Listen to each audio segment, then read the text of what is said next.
Shalom. Je veux vous parler de ma génération. Notre génération. Ma merveilleuse génération. Ma terrible génération. Cette génération qui est remplie de beaucoup de problématiques. Je parle ici de la génération chrétienne. Je parle aussi de la génération des enfants de Dieu. Cette génération qui s'est conformée au monde alors que la parole de Dieu nous demande de ne pas nous conformer au monde. Cette génération qui est entrée dans des débats religieux et d'accepter la parole de Dieu dans son oui et dans son amen. Ma génération a un problème. Dans ma génération aujourd'hui, nous ne sommes plus ceux-là qui voulons annoncer l'évangile, mais nous sommes ceux-là qui voulons contredire l'évangile. Quelle triste génération. Dans ma génération aujourd'hui, nous sommes ceux-là qui sont prêts à dénigrer les hommes de Dieu. Nous sommes ceux-là qui sont prêts à insulter les autres, mais nous sommes aussi ceux-là qui ne sont prêts à ne rien faire. Quelle triste habitude. Dans ma génération aujourd'hui, l'œuvre de Dieu est soutenue par des païens et non par des chrétiens. Parce qu'aujourd'hui, aucune personne ne veut rien donner pour que l'œuvre avance, mais on veut que le Seigneur nous bénisse. Quelle ingratitude de ma génération. Ma génération, nous sommes devenus des hommes égoïstes où nous nous rendons seulement à l'église quand nous avons besoin de quelque chose, quand nous voulons que Dieu fasse quelque chose pour nous. Mais nous ne sommes jamais là pour dire « Seigneur, merci ». Quelle méchanceté. Dans ma génération aujourd'hui, nous venons à l'église parce que nous avons besoin d'un travail, nous avons besoin d'avoir une gloire, un titre, une renommée.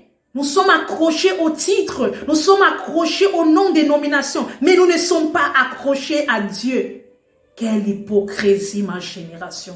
Ma génération est remplie aujourd'hui de beaucoup de compétition, de jalousie, de vantardise et autres, et non de proclamer le Seigneur Jésus-Christ.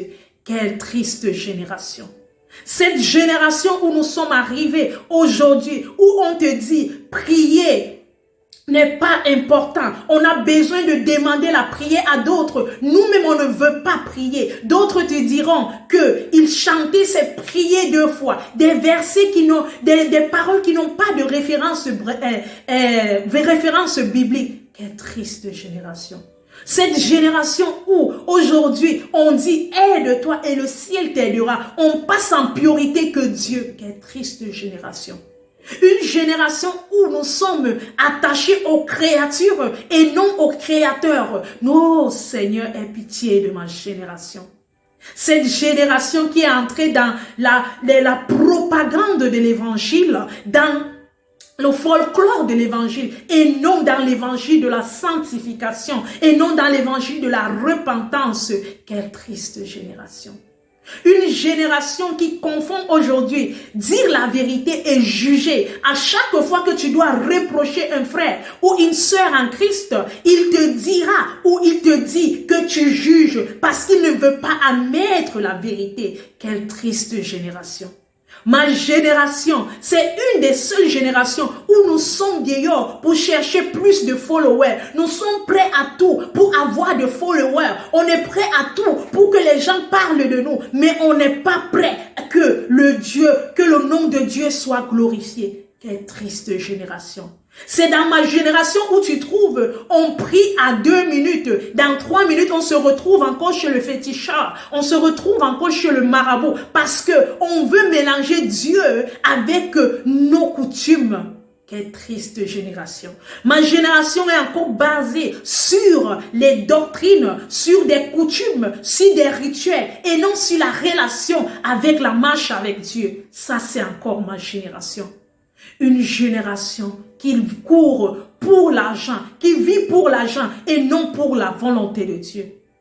Je résume que ma génération est globalisée, est attachée au livre de 2 Timothée 3, le verset 5 à 10. Au dernier jour, il y aura des moments difficiles. L'homme sera égoïste et dans ma génération, on retrouve l'égoïste. Nous sommes tellement égoïstes dans cette génération. Nous sommes tellement hypocrites dans cette génération. Nous sommes tellement arrogants dans cette génération. Nous sommes tellement méprisants dans cette génération. Dans cette génération où tout le monde veut annoncer l'évangile. Personne ne veut apprendre. Ça, c'est ma génération. Seigneur, aie pitié de cette génération. Aie pitié de ma génération. Seigneur, aie pitié de ma génération.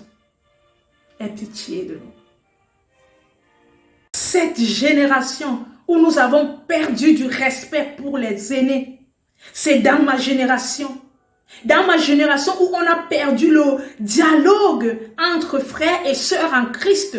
Mais nous sommes entrés dans le mépris. C'est dans ma génération où on trouve un chrétien qui passe son temps à changer d'église parce qu'il veut l'évangile qui l'arrange et non, il veut la volonté de Dieu.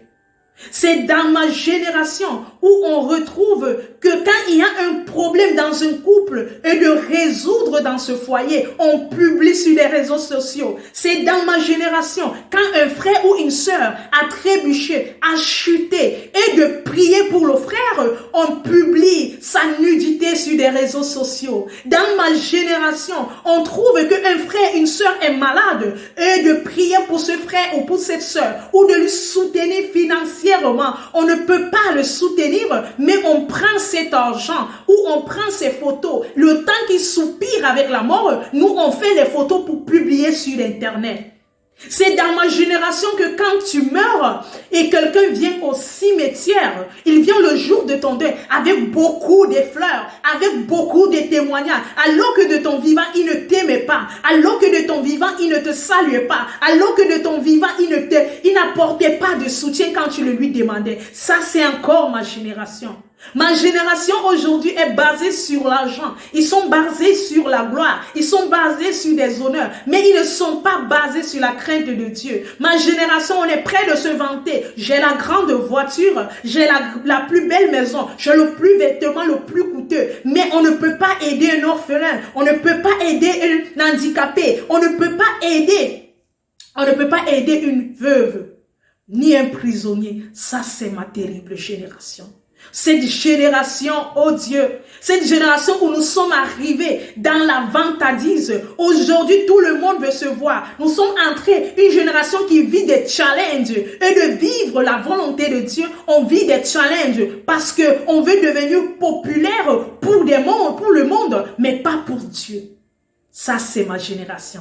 La seule génération où tu peux parler de Dieu, tu es moins écouté. Mais quand tu parles des inutilités, tu es plus écouté. Ça, c'est ma génération. La seule génération où quand tu es devenu enfant de Dieu, on trouve que tu as des problèmes psychopathes. Mais quand tu dois parler de l'impudicité, on trouve que c'est normal. Ça, c'est encore ma génération. La seule génération où évangéliser dans la rue, c'est un détour, c'est un disturbe d'ordre public.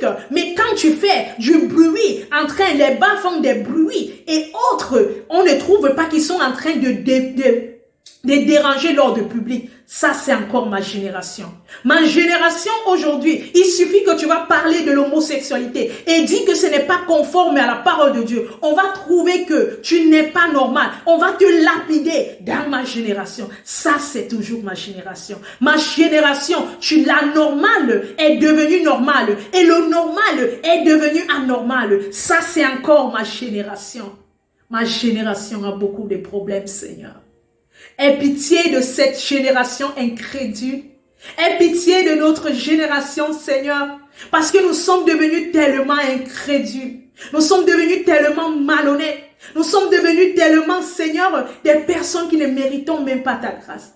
Seigneur, ma génération a des problèmes. Et je veux que c'est toi seul qui aide cette génération. Ma génération.